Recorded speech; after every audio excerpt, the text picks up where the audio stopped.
Pelaksanaan sidang kasus pembunuhan yang digelar Pengadilan Negeri Kota Lubuk Linggau dilakukan pengawalan ketat dari aparat kepolisian Polres Lubuk Linggau. Pasalnya, sidang kasus pembunuhan terhadap almarhum Komarudin ini diagendakan mendengarkan tuntutan dari pihak jaksa penuntut umum. Namun setelah usai mendengarkan tuntutan dari pihak JPU yang menuntut terdakwa dengan hukuman 7 tahun penjara, sejumlah keluarga korban tak terima dan sontak saja menyulut amarah keluarga korban sehingga ruang sidang mendadak ricuh. Dengan berbicara lantang, para keluarga korban menghardik terdakwa yang dinilai berlaku kejam dan sadis serta pihak jaksa dan majelis hakim pengadilan dinilai tidak berlaku adil.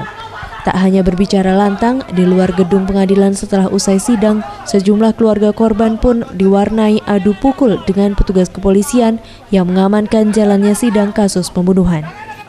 Masalahnya aku udah senang, masalah tadi itu tuntutan 7 tahun kan. Dan juga aku udah selang masalah itu, malah anggota ngeroyok aku. Ini lihat pokoknya banyak aku dikeroyok yang tadi. Anggota supaya kita ke depan. Itu anggota apa, Pak? Anggota polisi. Ferry Setiawan, Sriwijaya TV.